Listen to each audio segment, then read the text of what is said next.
Mereka jadikan ayat-ayat Al-Quran sebagai, mohon maaf, untuk lantunan lagu-lagu pop. Mereka mengaji tapi menggunakan lantunan musik atau irama-irama pop dan DJ.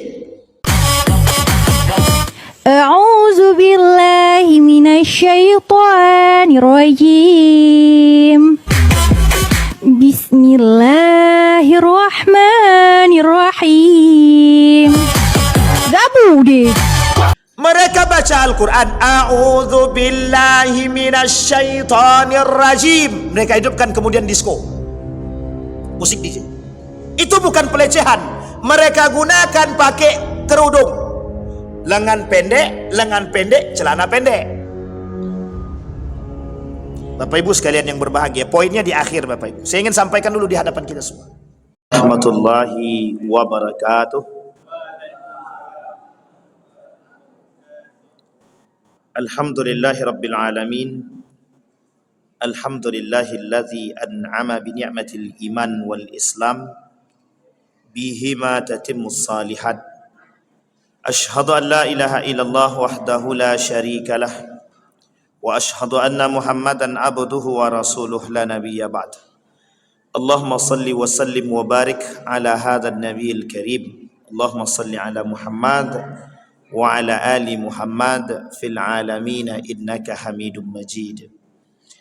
Ya ayuhan nasu taqu rabbakumul ladzi khalaqakum min nafsin wahidah wa khalaqa minha zawjaha wa batha minhuma rijalan katsiran wa nisaa. Wattaqullaha alladzi tasaaluna bihi wal arham innallaha kana 'alaikum raqibah. Wa qala Allah ta'ala ya ayyuhalladzina amanu taqullaha wa qulu qawlan sadida yuslih lakum a'malakum wa yaghfir lakum dhunubakum wa may yuti'illaha wa rasulahu faqad faza fawzan 'azimah. Puji syukur kehadirat Allah atas limpahan rahmat dengan mengucapkan alhamdulillahirabbil alamin. Bersolawat kepada Nabi dengan mengucapkan Allahumma salli ala Muhammad wa ala ali Muhammad fil alamin innaka Hamidum Majid. Bapak Ibu sekalian yang berbahagia, mudah-mudahan di maghrib ini Allah melimpahkan rahmat dan karunia-Nya kepada kita semua. Allah sehatkan, Allah kuatkan kita semua, Allah istiqamahkan kita, Allah jadikan kita orang-orang yang husnul khatimah kelak di akhir hayat. Amin ya rabbal alamin. Bagi orang tua kita yang telah mendahului kita, Allah tempatkan di tempat terbaik di sisinya. Allah terima amal ibadahnya, Allah kumpulkan bersama orang-orang yang saleh. Kemudian bagi orang tua kita yang masih hidup, Allah sehatkan, Allah kuatkan, Allah limpahkan rezekinya, istiqamahkan dalam kebaikan dan ketaatan. Amin ya rabbal. Bapak Ibu sekalian yang berbahagia, dan kita berdoa bersama salah satu daripada jamaah masjid Muawanah, Atuk Zulfan Arif sedang sakit. Kita doakan semoga Allah mengangkat penyakitnya. Kita doakan semoga Allah memberikan kesembuhan kepadanya. Kita doakan semoga Allah mengangkat segala dosa-dosanya, sehingga Allah jadikan husnul khatimah. Allah jadikan kebaikan pada dirinya. Allah jadikan setiap rasa sakit yang diterimanya menjadi pengampun atau penghapus dosa-dosanya, yang Allah ganti dengan kebaikan kepadanya. Amin ya rabbal alamin. Allahumma rabban nas adhibil ba'sa isfi anta syafi la shifaa illa shifauk shifaan la yughadiru saqama wala alamah. Amin ya rabbal alamin. Baik Bapak Ibu sekalian yang berbahagia, di malam hari ini Bapak Ibu, saya ingin mencoba bersama mengkaji satu ayat di dalam Al-Quran, di dalam surat At-Taubah ayat 65. A'udzu billahi minasyaitonir rajim. Wa la in sa'altahum la yaqulanna innama kunna nakhudu wa nal'ab. Qul abillahi wa ayatihi wa rasulihi kuntum tastahzi'un. Dalam satu riwayat dari Ibnu Umar, Ibnu Umar ini anak daripada Umar ibn Khattab, punya anak namanya dipanggil Ibnu Umar. Ibnu Umar berkata, datang kepada kami seorang lelaki yang kemudian seorang lelaki tersebut berucap kepada kami, kata dia kepada Ibnu Umar, kita tidak melihat seperti qari kita, yaitu Nabi dan para sahabat, kecuali yang paling banyak makannya, acap kali mereka berdusta, serta paling penakut ketika berperang. Berkata Auf bin Malik, engkau telah berdusta, akan tetapi engkau munafik. Aku akan kabarkan hal ini kepada Rasulullah sallallahu alaihi wasallam. Kemudian baginda Nabi berkata, qul abillahi wa rasulihi kuntum tastahzi'un. Apakah dengan Allah, ayatnya, dan Rasulullah kalian berdusta dan kalian mengolok-olok. Kemudian Rasulullah tidak menambah kalimat tersebut dan tidak mengurangi. Kemudian Auf pun mengabarkan berita tersebut kepada Rasulullah, kiranya Al-Quran telah mendahului dengan turunnya ayat yang tadi kita bacakan. Bapak Ibu sekalian yang berbahagia, apa yang ingin saya sampaikan di maghrib ini? Ada fenomena-fenomena yang hari ini banyak kita temukan.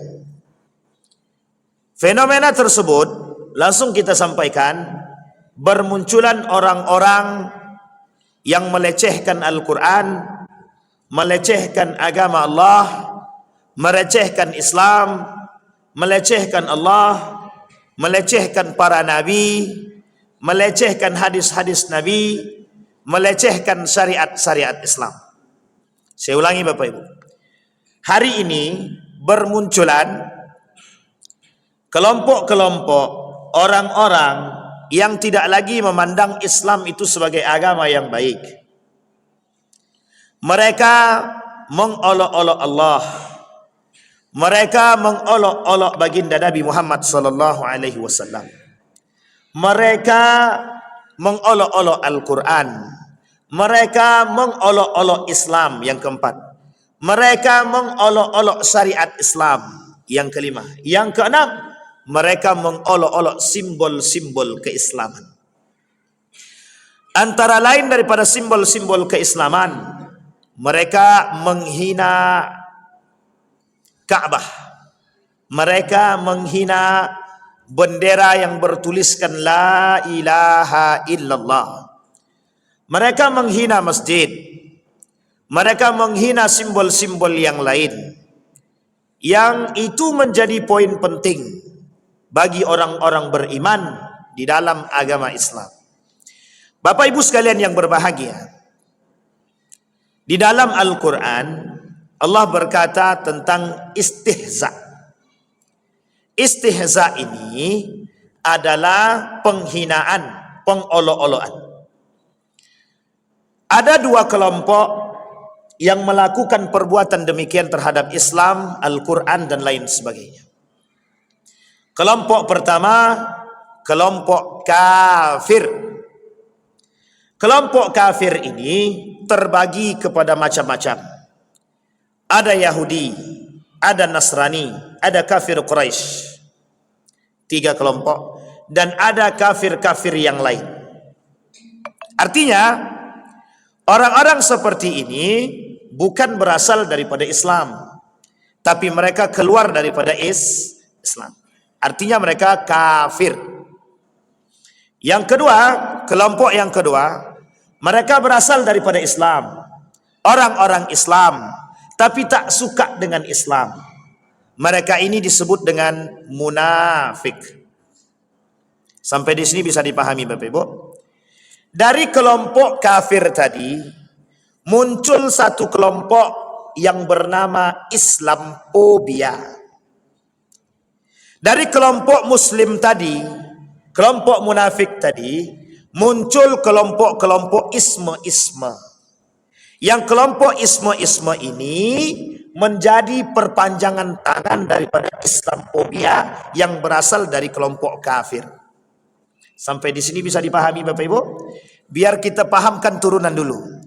Karena Bapak Ibu, kita butuh sekarang ini pemahaman seperti ini agar kita bisa memperkuat akidah keluarga, anak-anak, dan golongan masyarakat. Dari kafir muncul kelompok yang disebut dengan Islamophobia. Oke? Sampai di sini bisa dipahami? Dari kelompok Islam ada kelompok munafik. Dari kelompok munafik ini muncul golongan-golongan isme-isme, liberalisme, sekulerisme, feminisme, pluralisme, materialisme, rasionalisme, semua isme-isme. Ini semua kelompok-kelompok yang mengantarkan kita kepada kesesatan atau kerusakan atau penyimpangan akidah. Proyek dibangun oleh Islamophobia. Oke? Proyek itu dibangun oleh orang-orang yang benci dengan Islam. Kita sebut dengan Islamophobia. Perpanjangan tangan mereka dari umat Islam, kaum munafik tadi. Jadi orang ini, kelompok-kelompok isme-isme tadi, itu perpanjangan tangan dari kelompok-kelompok kafir yang Islamophobia, yang benci terhadap Islam. Sekarang kita tutup kasus itu. Kita masuk kepada tubuh umat muslim. Mengapa atau apa sebab kebencian mereka terhadap Islam sampai mereka harus mengolok-olok Islam? Apa kebencian mereka terhadap Al-Quran sampai mereka menghina Al-Quran? Kita ambil satu hadis dari baginda Nabi Muhammad SAW. Kata Nabi, buliz Zamzam fatu'arab. Ente kencingin tuh sumur Zamzam, maka ente akan terkenal. Ente kencingin sumur Zamzam, maka ente akan masyhur. Sekarang hadis ini adalah ilustrasi dari perbuatan orang-orang hari ini yang ingin mencari popularitas dan ketenaran. Di balik kebencian mereka terhadap Islam. Kita lihat. Ferdinand terkenal karena dia menghina baginda Nabi Muhammad SAW. Kemudian seorang wanita bertelanjang menginjak-injak Al-Quran. Dia duduk di atas Al-Quran tanpa busana. Kemudian dia tenar. Ada seorang wanita berjoget di atas replika Ka'bah. Terkenal. Ada seorang penulis, Charles Hebdo, membuat karikatur Nabi dengan menghina baginda Nabi Muhammad SAW. Yang dihina bukan hanya Nabi, syariat Islam, sunnah Nabi, mereka hinakan. Terkenal, masyhur. Semua nama yang saya sebut itu berasal dari golongan kafir, orang-orang kafir. Apa motivasi mereka? Selain daripada ketenaran, motivasi mereka adalah kebencian. Sampai di sini bisa dipahami Bapak Ibu ya. Yang kedua, apa motivasi mereka? Sehingga mereka lakukan pengolok-olokan terhadap Al-Quran. Mereka kata bahwa simbolisasi di dalam Islam sungguh sangat membuat mereka bingung dan tidak ada baiknya sama sekali. Itu dari golongan kafir. Sekarang saya sampaikan dari golongan umat muslim. Dari golongan orang kafir. Orang kafir bilang begini, dari golongan orang munafik. Orang munafik bilang begini. Jilbab tidak wajib. Perempuan tidak perlu pakai jilbab. Perempuan kalau pakai yang penting menutup aurat. Tidak perlu apakah itu sempit atau tidak sempit. Tidak perlu. Yang penting menutup aurat. Mau pakai celana jin, celana setan, celana hantu, terserah. Yang penting menutup aurat. Ini bertolak belakang dengan hadis baginda Nabi Muhammad SAW. Kata Nabi, ada perempuan berpakaian tapi telanjang. Salah satu contohnya, perempuan yang berpakaian tapi nampak pantatnya, nampak lekuk tubuhnya, nampak anggota tubuhnya. Ini pelecehan. terhadap syariat Islam, pelecehan terhadap pakaian-pakaian keislaman dari tubuh umat muslim. Yang kedua, muncul dari golongan umat muslim yang tidak suka dengan jenggot, tidak suka dengan celana cingkrang, tidak suka dengan jubah, tidak suka dengan cadar, tidak suka dengan pakaian-pakaian islami. Ini golongan-golongan yang mereka katakan orang-orang seperti ini adalah orang-orang jadul dan katrok. Baik, yang kedua. Yang ketiga, muncul dari golongan umat muslim, orang-orang Islam. Mereka katakan bahwa nikah beda agama tidak haram. Mereka katakan bahwa mentafsirkan ayat Al-Quran hari ini harus menggunakan metode hermeneutik yang bisa menyesuaikan zaman. Artinya, mereka mengatakan bahwa Al-Quran perlu penyesuaian dengan keadaan. Bapak Ibu sekalian yang berbahagia, poin pertama dari kafir, poin kedua dari kaum munafik, digabungkan Bapak Ibu. Apa maksudnya? Mereka semua ini satu tujuan. Tujuannya adalah membuat umat muslim yang sadar dengan Islam hari ini goyang secara akidah. Itu yang pertama. Yang kedua, meruntuhkan iman. Yang kedua. Yang ketiga, jauh daripada nilai-nilai agama. Sampai di sini bisa dipahami Bapak Ibu ya? Baik. Sekarang kita lihat Bapak Ibu. Kita lihat. Kata Allah di dalam Al-Quran. Abillahi wa ayatihi wa rasulihi kuntum tastahzi'un.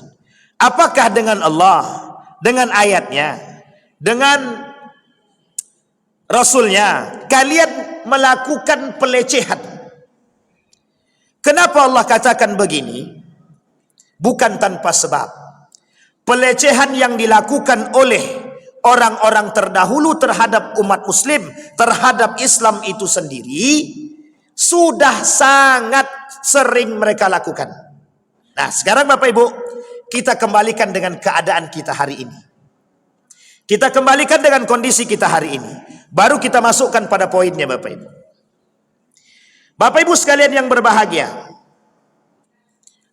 salah satu bentuk pelecehan terhadap Al-Quran hari ini bukan dilemparnya Al-Quran kepada oleh orang-orang muslim, mereka lemparkan Al-Quran di hadapan umat muslim itu sendiri.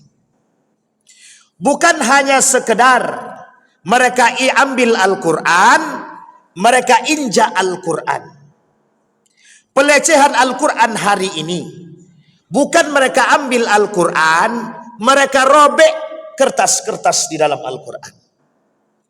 Pelecehan Al-Quran hari ini yang dilakukan oleh umat muslim hari ini, terlepas daripada penghinaan mereka terhadap secara fisik Al-Quran, yang paling penting hari ini, larinya umat muslim daripada nilai-nilai Al-Quran.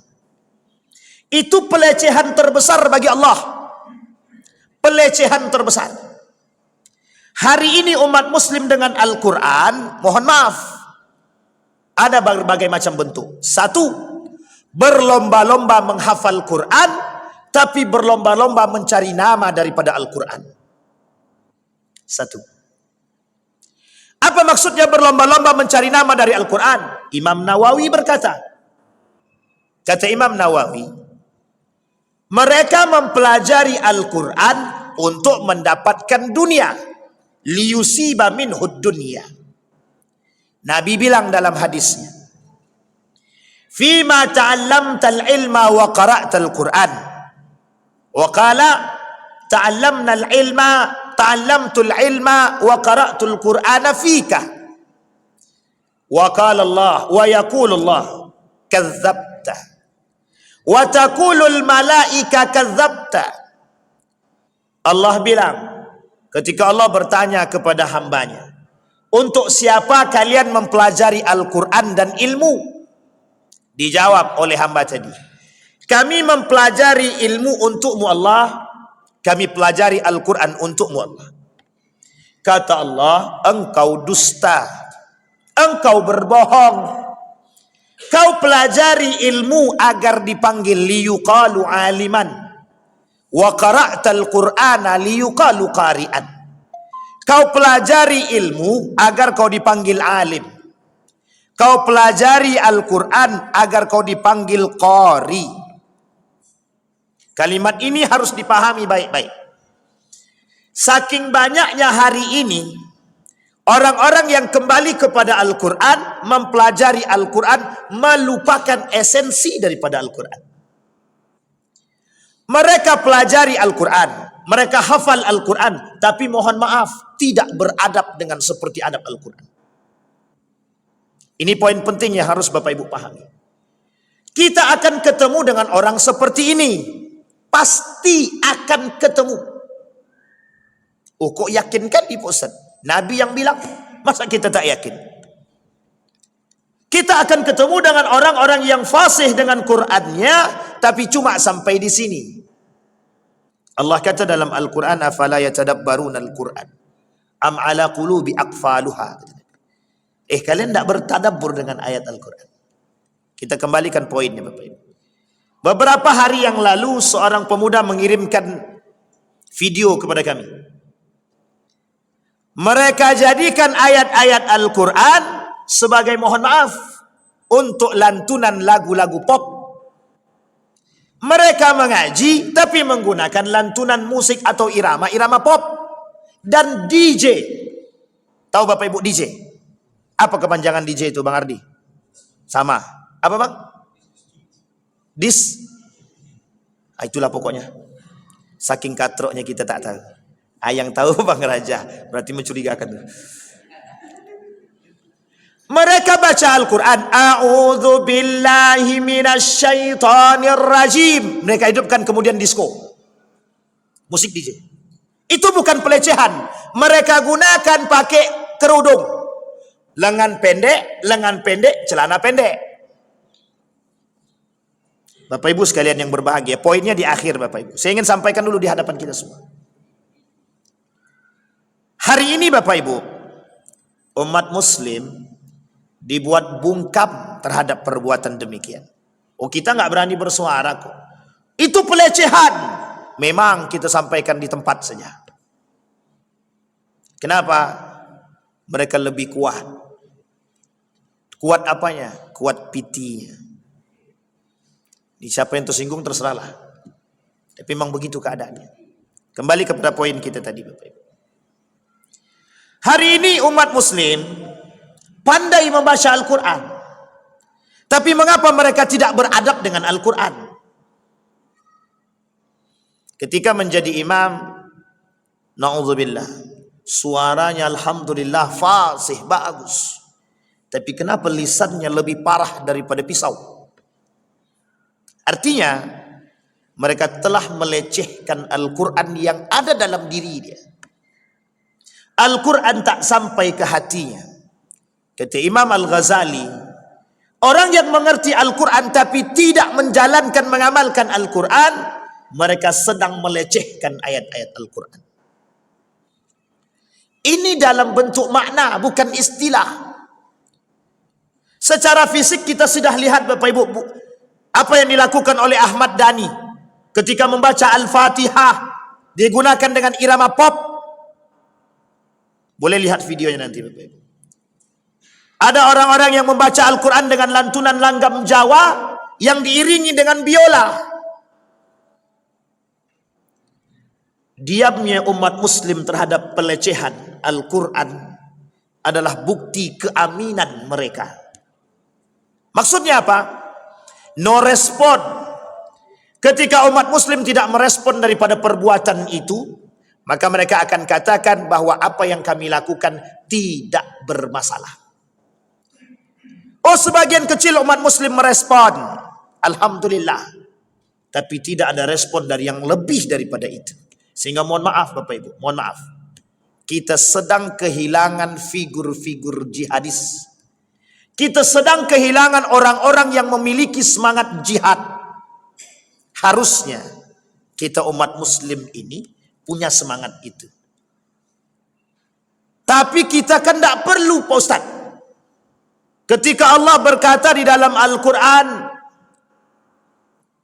unsurullah man Gimana kalimatnya itu? Kata Allah, tolonglah agamaku, maka aku akan menolong kalian. Hah? In tansurullaha yansurkum. Jika kalian menolong Allah, maka Allah akan menolong kalian. Kalimat itu dibantah oleh kaum-kaum liberal, umat muslim yang munafik. Apa kata mereka? Mana mungkin Allah butuh bantuan Anda? Anda siapa? Itu kalimatnya. Kita kembalikan. Kalau begitu, untuk apa Allah menuliskan kalimat itu? Mesti butuh pemahaman. In tansurullaha yansurkum. Sejalan dengan hadis Nabi, ihfazillaha yahfazka. Jagalah Allah, Allah jaga kalian. Tolonglah Allah, Allah akan tolong kalian. Yang dimaksud oleh Allah ini apa? Yang dimaksud oleh Allah ini apa? Satu, yang dimaksud oleh Allah, jaga oleh kalian agamaku. Karena pelecehan terhadap agama bukan 1, 2, 3 kali. Sampai keluar kalimat yang paling mutlak, paling spektakuler di dalam Al-Quran. Innad dina indallahil Islam. Tidak ada agama yang paling benar selain daripada Islam. Umat muslim, orang-orang beriman, dipaksakan oleh Allah untuk menjaga agamanya Allah. Kalau kita diam terhadap pelecehan ini, berarti kita sedang tidak menjaga agama Allah. Kalau kita mengaku cinta kepada Allah, tapi pelecehan Islam, pelecehan Allah, pelecehan Nabi, pelecehan Al-Quran, hari ini menjadi satu permainan yang mereka tampakkan secara terbuka. Hei umat muslim, ini loh agama kalian, kami injak-injak, kalian diam semua. Bapak ibu sekalian yang berbahagia, pelecehan selanjutnya terhadap kaum Nabi Lut yang oleh kaum liberal terkait kasus homo dan lesbi. Bapak ibu, hari ini tadi kami bertemu dengan Ustadz Misran Agusman. Kata Ustadz Misran, sekarang khusus di Riau, sedang berada di sini. Mereka masuk ke sekolah-sekolah. Dan hari ini tadi beliau berkumpul dengan beberapa orang, termasuk wali-wali murid, yang mengadukan keadaan anak-anak mereka yang terjerumus, dibantu oleh kelompok-kelompok muslim munafik yang menjaga hak asasi mereka, para orang-orang yang, mohon maaf, lesbi dan gay. Itu pelecehan ayat Al-Quran yang dilakukan oleh umat muslim.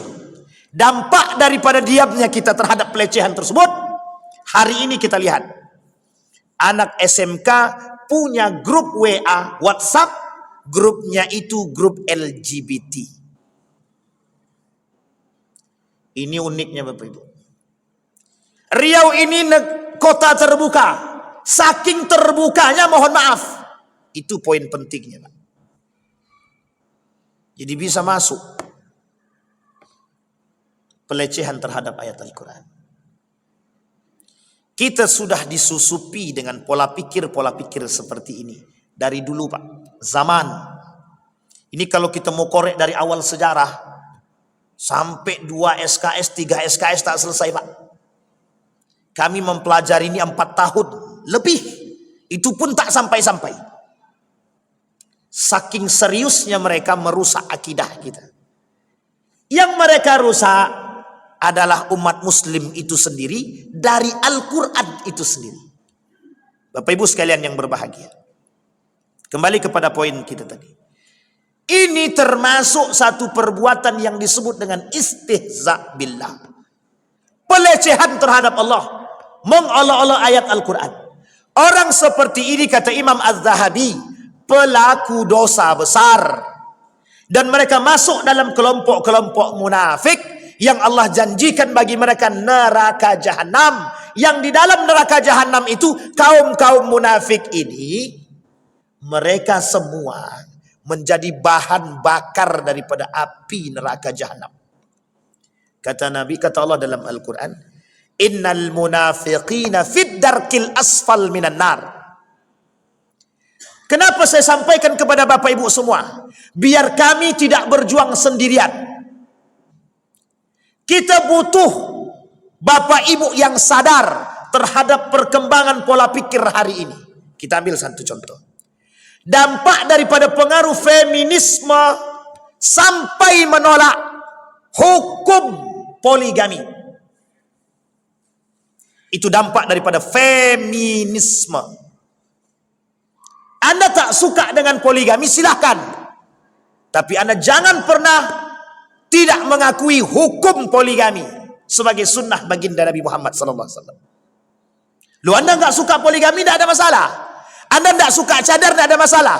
Tapi orang yang merecehkan cadar, meremehkan cadar, itu menghina baginda Nabi Muhammad SAW. Mereka telah menghina Allah. Dampak daripada kasus feminisme. Berapa banyak hari ini perempuan yang menuntut haknya kepada suaminya. Dan pada akhirnya mohon maaf dari pelecehan yang mereka lakukan. Organisasi-organisasi yang melecehkan agama. Apa kata mereka? Derajat laki-laki dan perempuan di mata Allah sama. Sehingga mohon maaf, kalau kami bekerja, itu haknya kami. Ada perempuan nuntut, kalau kau mau nikah denganku, izinkan aku bekerja. Kalau dapat perempuan seperti itu, jangan nikahkan, cari yang lain. Masih banyak perempuan yang lain. Masalahnya banyak yang tak suka. Itu masalah tuh. Sampai di sini bisa dipahami. Kenapa mereka demikian? Hasutan pemikiran oleh kelompok-kelompok yang menjunjung tinggi hak asasi manusia. Bapak Ibu sekalian yang berbahagia, otak kita dicuci. Sehingga hari ini Bapak Ibu sekalian yang berbahagia nuntut bininya, kalau abang tidak izinkan aku bekerja, kita cerai saja. Itu calon-calon penghuni neraka. Perempuan yang calon penghuni neraka. Apa kata Nabi? Apa kata Imam Hasan Al-Basri? Jika seorang perempuan bercemberut saja kepada suaminya, indikasi sebagai penghuni neraka. Cuman cemberut aja baru. Wah, hari ini untung laki-laki ini kan. Alhamdulillah senang hati kami, Ustaz bantu kami kali ini. Di sini Pak, untungnya di rumah kayaknya belum tentu untung kita Pak. Sampai ke rumah sama Pak. Tidak mempan itu apa yang disampaikan Ustaz itu. Terserah kata dia. Abang tinggal pilih aja mau tidur di luar atau tidur di luar banget kata dia. Begitu Pak. Oh, bukan tanpa sebab Pak. Bukan tanpa sebab apa yang saya sampaikan. Dampak daripada pemikiran itu sejalan dengan apa yang dikatakan oleh Nabi. Kelak perempuan lebih berkuasa daripada laki-laki Pak. Sekarang kita lihat. Siapa yang lebih berkuasa sekarang? Sampai-sampai ibu-ibu ini itu dapat julukan. Apa julukannya? Apa Pak?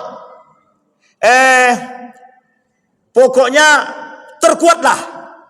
Gen terkuat di bumi. Tidak bisa dilawan itu Pak. Salah kali lampu setnya dia yang marahin kita tuh.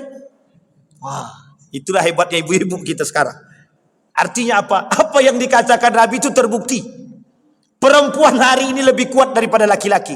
Bukan pada aspek sosial, tapi lebih kepada aspek ketaatan dan kepatuhan mereka terhadap suami. Sampai-sampai kata Nabi, mereka membuat suami mereka durhaka kepada kedua orang tuanya. Na'udzubillahi tsumma na'udzubillah. Bapak Ibu, saya tidak menjelekkan perempuan. Tapi dampak daripada emansipasi wanita dan feminisme itu. Sehingga bukan hanya di sini Pak. Di Saudi Arabia, pada tahun 2015 tuntutannya besar.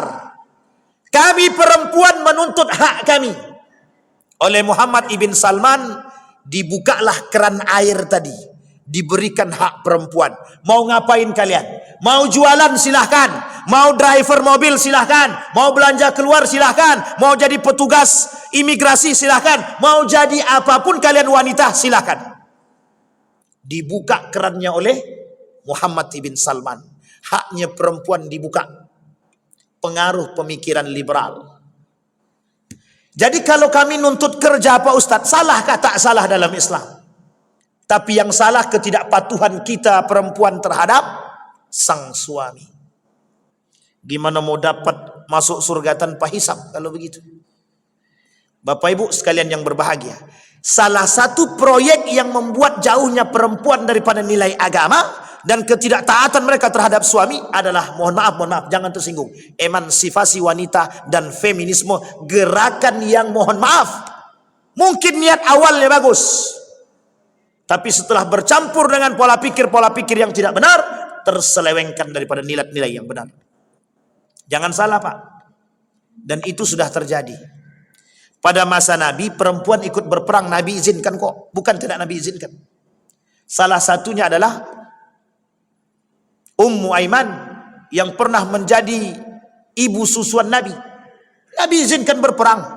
Bukan tidak Nabi izinkan, Nabi izinkan. Artinya perempuan punya peran terhadap Islam itu sendiri. Tapi yang harus dipahami adalah, jangan gara-gara pemikiran feminisme dan emansipasi itu merusak daripada nilai-nilai keislaman yang ada pada diri perempuan itu sendiri. Mohon maaf Bapak Ibu, pengaruh itu hari ini besar. Pengaruh hari ini besar. Dan bukan kita tak melihat Bapak Ibu, betapa seriusnya mereka memunculkan, mohon maaf, fikiran-fikiran mereka untuk dijadikan sandaran dalam kegiatan apapun, termasuk dalam urusan-urusan sosial. Maka Bapak Ibu sekarang lihat, kami perempuan berhak jadi pemimpin, kami perempuan berhak jadi ini, kami perempuan berhak jadi itu. Tidak salah Bapak Ibu, tidak salah. Silahkan, sejauh Anda masih kembali kepada fitrah sebagai seorang wanita. Saya sampaikan Bapak Ibu, satu karakter yang sering kita temukan, ketika perempuan ini lebih kaya daripada suaminya, maka mohon maaf bapak-bapak, mohon maaf, hanya orang yang beriman yang selamat. Yang tidak beriman, mereka injak-injak suami mereka. Kau hidup dari tanganku, kalau kau tak mau bersama aku, pergi. Oh Masya Allah, kemana kita laki-laki mau digitukan Pak? Dan ini bukan 1, 2, 3 Pak, apa yang saya sampaikan ini, Bapak Ibu boleh cek. Kembali kepada poin tadi. Apa kata Allah di dalam Al-Quran? Wa qad nazzala alaikum fil kitabi an idza sami'tum ayatillahi yukfaru biha wa yustahza'u biha fala taq'udu ma'ahum hatta yakhudu fi haditsin ghair innakum idzan misluhum innallaha jami'al munafiqin wal kafirina fi jahannam jami'an. Apa kata Allah? Kalian akan melihat, jika kalian melihat orang mengolok-olok ayat Al-Quran, mengolok-olok Nabi, mengolok-olok Al-Quran, mengolok-olok Allah, malaikat dan lain sebagainya, kalian dengar itu, fala taq'udu ma'ahum, jangan duduk bersama mereka. Kalau kita duduk bersama mereka, idzan antum mithluhum, kalau kalian keseringan duduk bersama mereka, kalian beda tipis dengan mereka, kata Allah. Apa maksudnya? Allah kumpulkan orang munafik bersama munafik. Allah kumpulkan orang-orang saleh bersama orang-orang saleh. Bapak Ibu sekalian yang berbahagia, poin akhir daripada apa yang saya sampaikan, saya mengajak kepada Bapak Ibu semua, buka mata kita baik-baik. Hari ini kita sedang diserang oleh mereka dalam berbagai macam pikiran, dalam berbagai macam ranah, kedokteran, pendidikan, politik, hukum, pemerintahan, dan lain sebagainya. Mereka sudah masuk dalam setiap lini. Tujuan mereka cuma satu, hilangkan nilai agama. Yang berbicara ini bergelar, yang berbicara ini mohon maaf, mengerti. Inilah yang disebut oleh Nabi dalam hadisnya, alim su, orang alim tapi su, orang alim tapi buruk perangainya. Orang yang pintar cerdas dengan keilmuannya, tapi mereka jual ilmunya dengan dunia. Yang membuat mohon maaf umat muslim tergelincir hari ini bukan umat muslim itu sendiri, tapi lebih tepatnya digelincirkan oleh orang-orang berilmu. Saya tanya sama Bapak Ibu semua, ada orang bergelar profesor, dia bilang begini, kata dia, tidak ada masalah kalian mau nikah sesama jenis pun, itu sebenarnya tak ada masalah. Ayatnya itu kan tidak berbicara tentang laki-laki dan perempuan. Ayatnya itu berbicara tentang pasangan. Kalau pasangan itu bebas, laki-laki dengan laki-laki juga pasangan, perempuan dengan perempuan juga pasangan. Itu yang ngomong profesor, Pak. Sehingga mohon maaf, Pak, mohon maaf, yang percaya dengan omongan profesor itu banyak. Bro, you baru S2, you baru S1, iki profesor piye? Ngomong apa kita, Bu? Kami justru lebih percaya dengan profesor ketimbang, mohon maaf, Anda tidak bergelar. Sekalipun mohon maaf, Anda alim, Anda baik, Anda bagus. Kata mereka yang bergelar profesor itu lebih kita paham. Sekarang kita lihat ayatnya, betul enggak? Betul, Pak, kata Allah. Kelak umat manusia ini tertipu dengan lisannya manusia. Wa minan nasi may yu'jibuka qawluhu fil hayatid dunya, kata. Saking banyaknya orang-orang yang cerdas, mohon maaf, ilmu mereka gunakan untuk mencari piti dunia. Mereka sesatkan orang-orang yang, mohon maaf, mereka anggap lebih tidak berilmu daripada mereka. Dahsyatnya Bapak Ibu, yang menyebabkan tergelincirnya kita dalam perbuatan yang salah, akidah yang enggak benar, penyimpangan akidah daripada nilai-nilai syariat Islam, justru diselewengkan oleh umat Islam yang bergelar. Sampai di sini bisa dipahami, Bapak Ibu.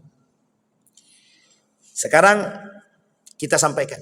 Terus bagaimana cara kami selamat dari cara hal tersebut? Dari proyek ini, dari program ini.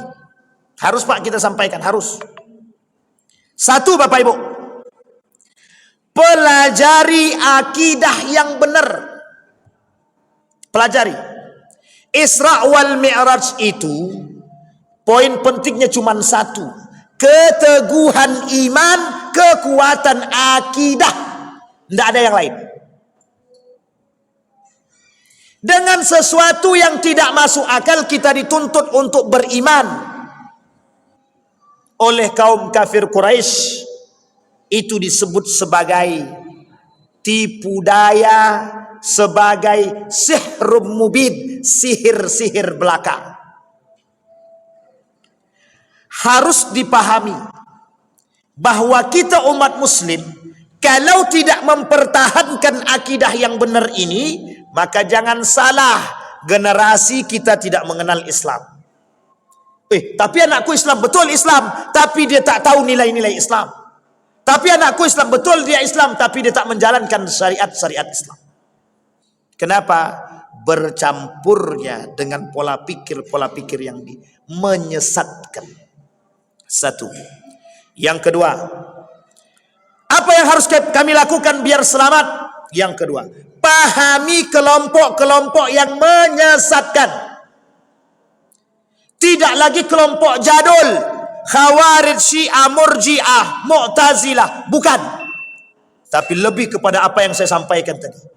Feminisme, liberalisme, materialisme, rasionalisme, pluralisme, sekulerisme, dan isme-isme yang lain, itu mengantarkan kepada penyimpangan akidah, penolakan terhadap nilai-nilai agama yang baik dan benar.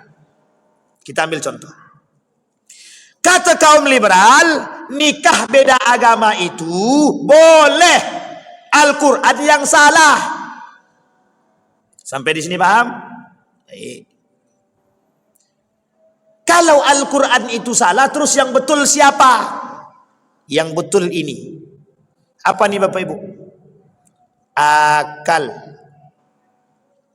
Maka yang ingin mereka katakan kepada kita, akal lebih tinggi daripada iman.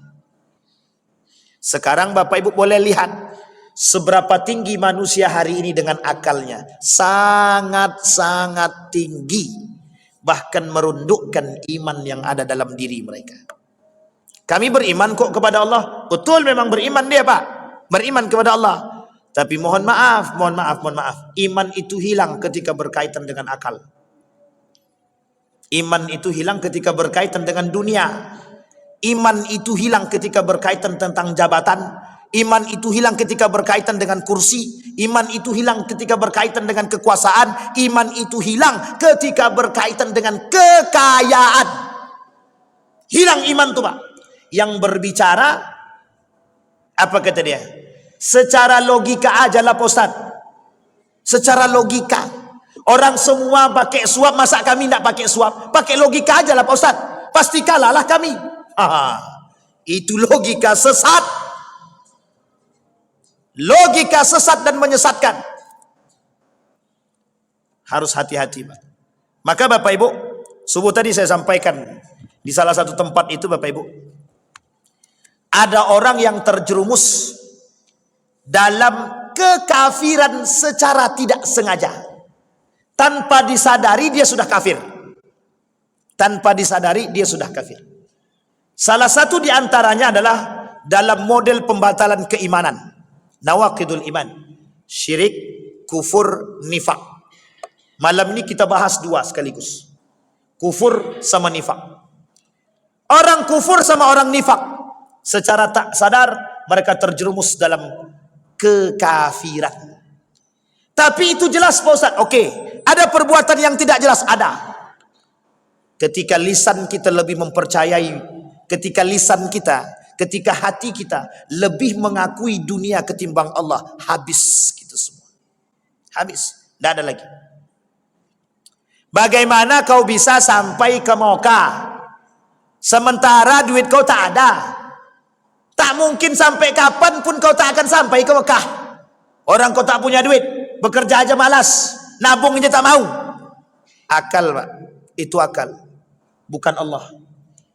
Bagi Allah, apa yang tak mungkin? Sekarang meyakini kalimat itu yang sulit. Kita baca, Pak, kun fayakun, tapi kita sama sekali tidak kun fayakun terhadap Allah. Kata Allah kun fayakun, Allah yang bilang, tapi kata kita tak. Yakin tak kalau Bapak Ibu yang belum pernah berangkat umrah bisa berangkat umrah? Yakin apa tidak? Yakin. Ada tapinya, Ustaz. Kalau ada tapinya berarti dia sedang tidak percaya sama Allah. Tapi minta duit, Ustaz. Sampai di sini paham, Bapak Ibu sekalian yang berbahagia. Saking banyaknya, Bapak Ibu. Kapan waktu kalau Allah izinkan kita ketemu, kita sampaikan poin atau bentuk-bentuk kekufuran atau yang membuat kita umat muslim nih tanpa sadar terjerumus dalam kekafiran. Memang kita tak keluar daripada Islam. Tapi mohon maaf, kita ambil contoh satu saja sebelum kita tutup. Orang yang suka dusta, suka membongak dia, itu secara tidak langsung menjadi sebuah karakter. Nah, karakter yang tertanam dalam diri dia dalam dusta tadi, itu secara tidak langsung telah membuat diri dia kufur. Saya sampaikan satu hadis, kata Nabi, ra'suz dzunubi al-kadhib. Bapak dari segala dosa di muka bumi ini cuma satu, bapaknya, dusta. Dengan satu dusta bisa membuat orang berkali-kali dusta. Kita ambil contoh.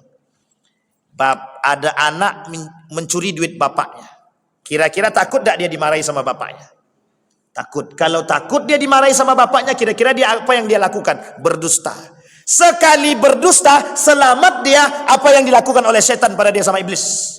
Teruslah berbohong, maka engkau akan tetap selamat. Itulah Bapak Ibu yang kita katakan terjerumus dalam kekufuran.